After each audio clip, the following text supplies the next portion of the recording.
Cheerleading. Most people think cheerleading is stupid and that there's only one type of cheerleading. But what people fail to realize is there's many types of cheerleading, and not all cheerleaders is there to yell and scream cheers and work up the crowd. I'm a newly retired cheerleader. I have cheered since I was 4 years old, so I know about all the many different types and the details about every single one of them. Everyone in their lifetime has either talked about cheerleading, done cheerleading, or have either watched it on TV. During this speech, I will inform you about the many different types, and this speech will contain college cheer, competitive cheer, and high school cheer. First, I will inform you about high school cheer. Only high schoolers can participate in this particular type of cheerleading. They are based off of size, which is small, medium, and large, their age, if they're varsity, which means all girl, if they're co-ed, which contains male or female, and divisions 1 and 2. They do go to competitions, but when they do compete, they're on a hard mat. High school cheer is the most strict, and they have a dress code that is appropriate for their pep rallies and going to class and stuff like that. On varsity.com, they have guidelines, and if those guidelines are violated, they're disqualified from that competition. NCAAvarsity.com provides further info.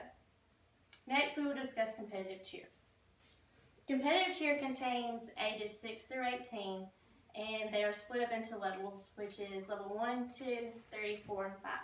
Level 1, you do cartwheels, back walkovers, and the stunts, you can only stunt your top girl from your waist and no higher than your eye level. And you can do running, tumbling, and you do have a dress code. You're not allowed to wear a half top, you have to have a full top. Level 2, you're allowed to do back handsprings, series of back handsprings. During running, tumbling, you can do round off back handsprings in a series, but you cannot do anything in the air. And in your stunts, you can only go to elevator, not extended. Level 3, you're allowed to do back tucks, which is a flip in the air. You can do running, tumbling, and during running, tumbling, you can do back tucks and layouts. And furthermore, your stunts can go extended, and you can do one leg, but it's very limited. Level 4, you're allowed to do layouts, and you're allowed to twist during stunts, and in your stunts you're allowed to go to elevated level, which means above the head. You're allowed to do one leg stunts, you are allowed to do twisting stunts, and you're allowed to do flips during the pyramid. Level 5, which is the highest level in competitive cheerleading, you're allowed to do fulls. In your own tumbling, you're allowed to do fulls. In pyramid, you're allowed to do multiple levels of transitions. Transitions means different types of tricks.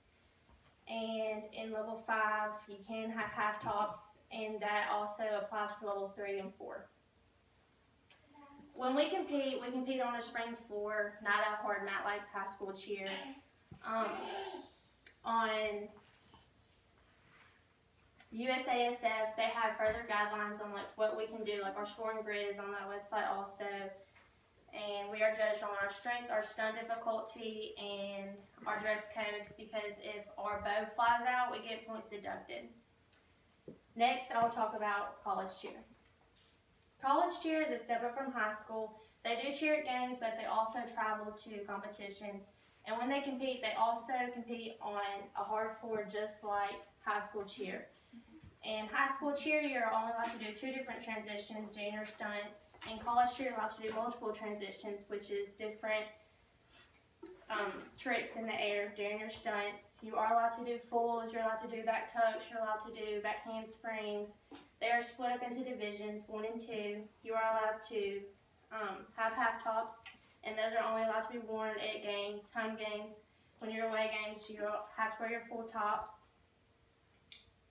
You can have guys on the team, and they are split into 2 different divisions, which is varsity or all-girl, and co-ed, which contains male and female. Varsity.com can go into deeper depth on like what you're allowed to do and how your hair and makeup can be done, and furthermore. Now it's time to close. During this speech, I informed you about the different types of cheerleading, and those contained high school cheer, competitive cheer, and college cheer. I talked about the rules, the levels, and the difficulty, and how they are different from each other.